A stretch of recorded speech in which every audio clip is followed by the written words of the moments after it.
With today's initial guidance, it's important to note that we are focusing on activities of fully vaccinated people can resume in private settings, such as their homes, under two scenarios. The first scenario is fully vaccinated people visiting with other fully vaccinated people. In this slide, these individuals are represented by solid green circles. In this scenario, CDC recommends that fully vaccinated people can visit with other fully vaccinated people in small gatherings indoors without wearing masks or physical distancing. Remember, here we are talking about private settings where everyone is vaccinated. So what does this mean? If you and a friend or you and a family member are both vaccinated, you can have dinner together, wearing masks without distancing. You can visit your grandparents if you have been vaccinated and they have been too. Now, I want to talk to you about another more complicated scenario. It involves vaccinated people visiting with unvaccinated people. When fully vaccinated people visit with unvaccinated people, we have to consider the underlying risks of the unvaccinated people and any unvaccinated members of their household. We take this approach because all of our guidance is rooted in making sure we are keeping people safe. So, CDC recommends that fully vaccinated people can visit with unvaccinated people from one other household, indoors, without wearing masks or physical distancing, as long as the unvaccinated people and any unvaccinated members of their household are not at high risk for severe COVID-19 disease. In the slide, people who are vaccinated and at low risk for severe COVID-19 are indicated by solid orange circles.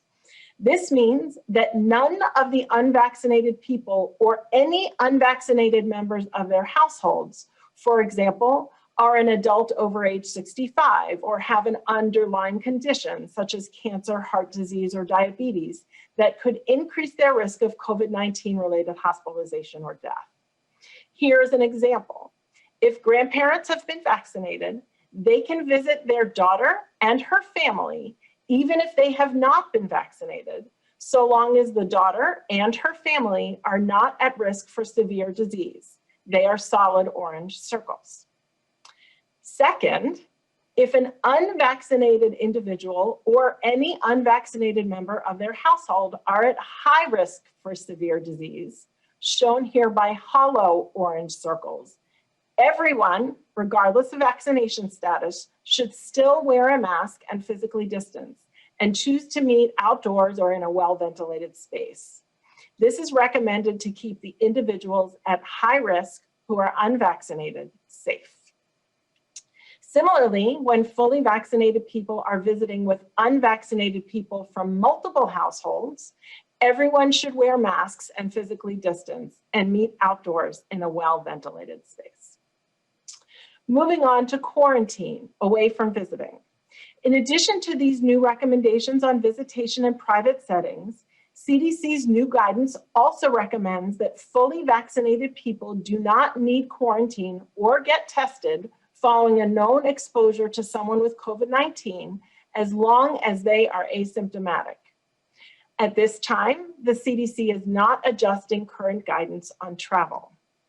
We believe these new recommendations are an important first step in our efforts to resume everyday activities in our communities. However, we remain in the midst of a serious pandemic, and still over 90% of our population is not fully vaccinated, though we are working hard to get there. Therefore, everyone, whether vaccinated or not, should continue to avoid medium and large-sized gatherings, as well as non-essential travel, and when in public spaces, should continue to wear a well-fitted mask, physically distance, and follow other public health measures to protect themselves as others. COVID-19 continues to exact a tremendous toll on our nation. Like you, I want to be able to return to everyday activities and engage with our friends, families, and communities. Science and the protection of the public health must guide us as we begin to resume these activities. Today's action represents an important first step. It is not our final destination.